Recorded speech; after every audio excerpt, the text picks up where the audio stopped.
اعوذ باللہ من الشیطان الرجیم بسم اللہ الرحمن الرحیم السلام علیکم ورحمۃ اللہ وبرکاتہ۔ طویل قبلہ کی بات چل رہی تھی، اس پہ اللہ تبارک و تعالیٰ کی چھوٹی سی ایک آیت سامنے آئی ہے۔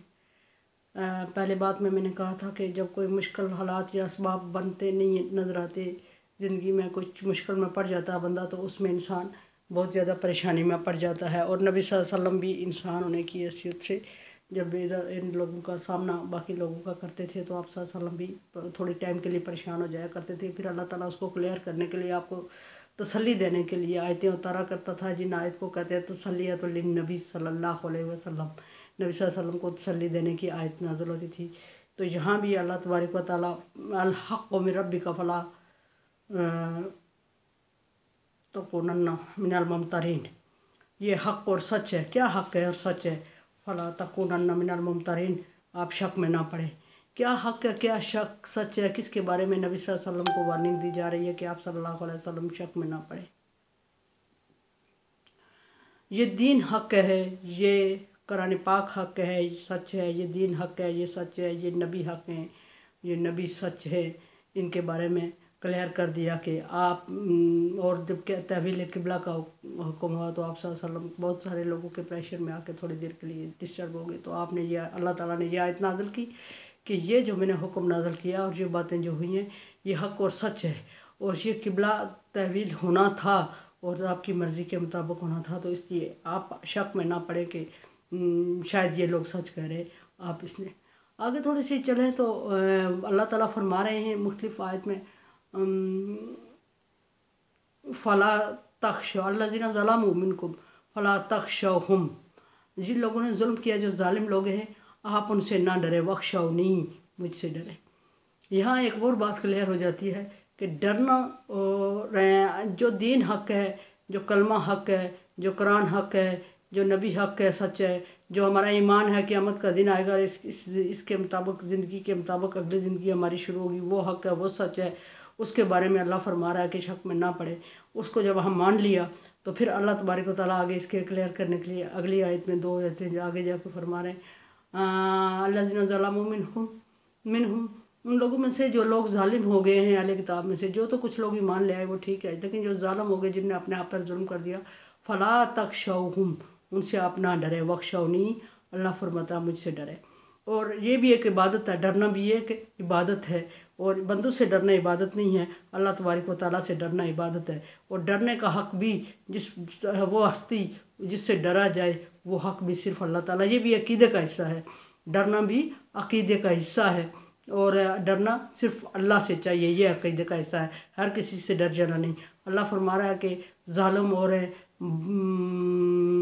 بڑے لوگوں سے، جو آپ کے ایریا میں بڑے ظالم اور جابر سمجھے جا رہے ہیں، مضبوط ترین ہوں کسی طرح سے بھی، ان سے نہ ڈرا کرو، حق اور سچ بات پہ ڈٹ جایا کرو، اور مجھ سے ڈرا کرو، صرف میرا خوف دل میں لایا کرو، کیونکہ اگر آپ باقی بندوں سے ڈر جاؤ گے تو پھر اللہ کا خوف ختم کر دو گے اور دنیا میں پڑ جاؤ گے، مشرک ہو جاؤ گے، اور ان کے ڈر سے، دنیاوی لوگوں کے ڈر سے پھر بندہ ایسے کام کرنے لگتا ہے جو ان کی چاہت اور مقصد اور منشا ہوتا ہے، وہ کام کرے گا۔ سو اللہ فرما رہا ہے کہ ان سے مجھ سے ڈرے۔ اور پھر آگے اللہ تبارک و تعالیٰ نے اس کے لیے، جیسے پیچھے اللہ تعالیٰ نے ایمان لانے والوں کے لیے جگہ جگہ خوشخبریاں دے دی، جنات تجری ہم تحتہا الانہار ہم فیہا خالدون، کہ ان کے لیے باغات ہیں، نہریں بہہ رہی ہوں گی جن کے نیچے سے من آمن وعمل الصالحات، جو ایمان لایا اور نیک عمل کیا، ان کے لیے باغات ہیں، جنات تحت منہا الانہار، جن کے نیچے سے دودھ اور شراب کی نہریں بہہ رہی ہوں گی۔ اس طرح اللہ تبارک و تعالیٰ نے ڈرنے کے بعد بھی، ڈرنا بھی ایمان کا حصہ ہے، میں نے کہہ دیا، اور اللہ سے ڈرا جائے، صرف اللہ کو اس قابل سمجھا جائے کہ اسے ڈرا جائے، تو فرمایا کہ فلا تخشوہم واخشونی، مجھ سے ڈرو۔ اور ڈرنے کے لیے اللہ فرما رہے ہیں کہ اس کے لیے ولیتم، اس کا بھی انعام رکھ دیا، نعمتی علیکم، تاکہ میں اپنی نعمتیں تم پر پوری کروں۔ یہاں بھی اللہ تبارک و تعالیٰ نے انسان کو لالچ دیتے ہوئے فرمایا، جس طرح نیک اعمال کے لیے فرمایا، اسی طرح ڈرنے سے بھی، اللہ سے ڈرنے سے بھی انعام فرمایا کہ تجھ پر اللہ تبارک و تعالیٰ نے تاکہ انعام کی بارش کر دے اور اپنے انعامات کو تم پر مکمل کر سکے، اس سے ڈرتے رہو۔ اگر ہم کسی دنیاوی بندے سے ڈرتے رہیں گے تو پھر ہمارا بہت بڑا نقصان ہو جائے گا۔ ایک تو دین کے معاملے میں تو سوال ہی پیدا نہیں ہوتا، ڈر سے، کسی کے ڈر سے دین میں تبدیلی یا خاموشی اختیار کریں، لیکن دنیاوی معاملات میں اگر ہم کسی سے ڈریں گے تو پھر دنیا ہمارے دین کا حصہ ہے، اور ہم ڈر کے مارے ایسے کام کرنے لگتے ہیں جو کہ اللہ کی مرضی کے خلاف ہوتے ہیں اور بندوں کی مرضی کے مطابق ہوتے ہیں، تو بالآخر ایسا کرتے کرتے ہم دنیاوی لوگوں کے تابع ہو جاتے ہیں، ان کے فرم بردار ہونے لگتے ہیں، ان کے پریشر میں آ جاتے ہیں، ان کی بلیک میلنگ میں آ جاتے ہیں، تو پھر اللہ تعالیٰ ان کا کفر ہو جاتا ہے، کیونکہ یہ دنیا جو چاہتی ہے وہ اللہ نہیں چاہتے۔ یہ دنیا بڑی سرسبز اور شاداب ہے، جب اس میں بندہ گھس جاتا ہے تو پھر نکلتا نہیں اور اللہ کی طرف کم ہی رجوع کرتا ہے۔ اس لیے شروع سے رکھا ہے جو بندہ اللہ تعالیٰ سے ڈرتا ہے وہ دنیا کے کسی اور کا خوف اس پر غالب نہیں آ سکتا، وہ دنیا کی کسی اور چیز سے خوف زدہ نہیں ہوتا، اور وہ کسی چیز کے سامنے کمزور نہیں پڑتا۔ اور جب ہم اس ڈر اور اس خوف کو، اللہ کے ڈر اور خوف کو اپنے اوپر سے ہٹا دیتے ہیں تو پھر ہم چھوٹی چھوٹی چیزوں سے ڈرنے لگتے ہیں، چھوٹی چھوٹی چیزوں سے خوفزدہ ہونے لگتے ہیں، اور چھوٹی چھوٹی چیزوں پہ کمپرومائز کرنے لگتے ہیں، اور جب ایسی کیفیت بندے کی پڑ جاتی ہے، بن جاتی ہے، تو انسان کمزور پڑ جاتا ہے، اور جب انسان ایسی چھوٹی چھوٹی کیفیات میں کمزور پڑتا ہے تو پھر اللہ تعالیٰ اپنی نعمتوں سے اس کو محروم کر دیتا ہے، جس طرح کے ثبوت کے طور پہ اللہ نے فرمایا کہ وَخْشَوْنِی وَلِیُتِمَّ نِعْمَتِی عَلَیکُم، تو مجھ سے ڈرو تاکہ میں اپنی نعمتیں تمہارے اوپر مکمل کروں۔ تو اگر اس سے نہیں ڈریں گے، دنیاوی لوگوں سے ڈریں گے تو دنیا کے محتاج ہو کے رہ جائیں گے اور دنیاوی نعمتوں کے بارے میں بات کرنا شروع کر دیں گے۔ پھر اس کے ساتھ ہی آگے اللہ تعالیٰ نے فرما دیا، اگلی آیت میں جائیں تو اللہ فرماتے ہیں فَاذْکُرُونِی اذْکُرْکُم وَاشْکُرُوا لِی وَلَا تَکْفُرُونَ،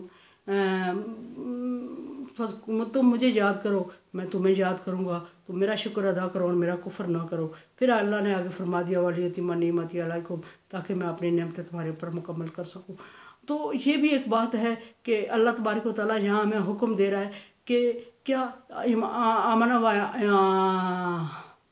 عامل الصالحہ، ایمان بھی اللہ پر لاؤ اور اس کی مرضی کے مطابق نیک عمل کرو، اور ڈرو بھی اس سے، اور اسی کے ڈر اور خوف سے برے کاموں سے باز رہو گے۔ انسان فطرتی ایسا ہے کہ جب اس کو کسی کے سامنے جواب دہی کا احساس نہیں ہوتا تو وہ باغی ہو جاتا ہے، اور جب جواب دہی کا احساس ہوگا، جب کوئی قانون اور کوئی چیز روکے گی اس کو، تبھی جو برائیوں سے روکے گا، بذات خود نہیں روکتا۔ تو جب اللہ تعالیٰ کے حاکم ہونے کا احساس ہوتا ہے انسان کو، تو انسان پھر اس کی حاکمیت کے ڈر سے برے کاموں سے باز رہے گا۔ اگر اس کو ڈھیلا چھوڑ دیا جائے تو انسان باز نہیں رہتا۔ تو اس طرح اللہ تبارک و تعالیٰ نے عبادت کا ایک حصہ ڈرنا، اور پھر اس کے بعد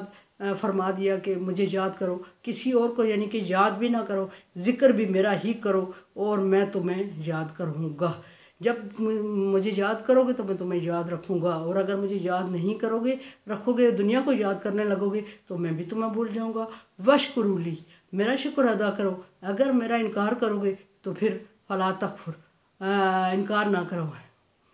فَلَا تَکْفُرُونَ، انکار نہ کرو۔ اگر میرا شکر ادا کرتے رہو گے تو میں بھی تمہیں نعمتوں سے نوازتا رہوں گا، اور اگر میرا کفر کرو گے تو پھر میں بھی تم سے ہاتھ کھینچ لوں گا۔ تو اگر اللہ تبارک و تعالیٰ کے ان احکامات کی پیروی ہم نہیں کرتے، اللہ تعالیٰ کے ڈر سے برے کاموں کو چھوڑ نہیں دیتے، لوگوں کے پریشر میں آ کے غلط کاموں پہ کمپرومائز نہیں کرتے، اللہ کا حکم ہمیشہ ہمارے سروں پہ مسلط نہیں رہتا، اور ہم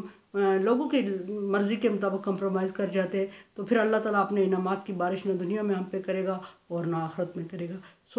اللہ تعالیٰ سے ڈرے، اللہ جو ہمیشہ ہمیں دیکھ رہا ہے اس سے ڈرنے کی کوشش کرے، اس سے مانگنے کی کوشش کرے، اور اس سے لینے کی، اس سے حاصل کرنے کی کوشش کرے، اور اس کے نام پہ دینے کی کوشش کرے۔ یہ جو کورونا وائرس کی وبا چلی ہوئی ہے، اس سے بھی اللہ سے ڈرو اور اللہ سے معافی مانگو، اور اللہ تعالیٰ اپنی نعمتیں تاکہ ہم پہ پوری کرے، اور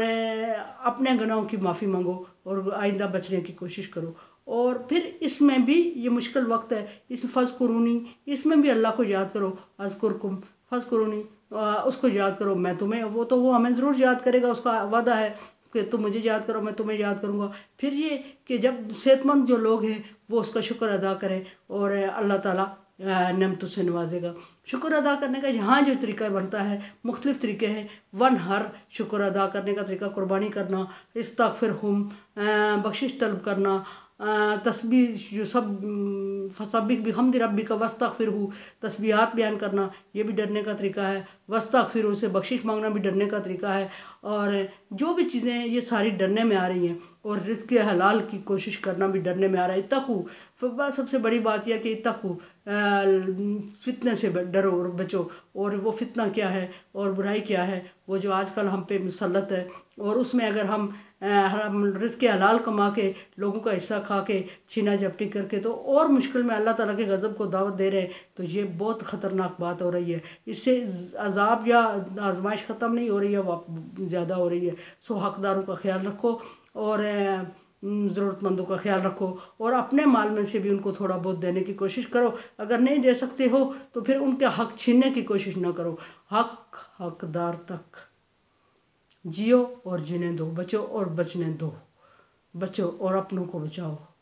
میرے لیے دعا کریں، لا خوف علیہم ولا هم یحزنون، اور کرونا وائرس کے لیے دعا کریں کہ اللہ تعالیٰ اسے محفوظ رکھے اور اسے دنیا سے ٹال دے، اور نیک عمل کوشش کرنے کی۔ رمضان آ رہا ہے، اللہ تعالیٰ ہمیں صحیح پڑھنے سمجھنے کی توفیق عطا فرمائے، عبادت میں دل لگانے کی توفیق عطا فرمائے اور اس پہ ایمان رکھنے کی۔ وما علینا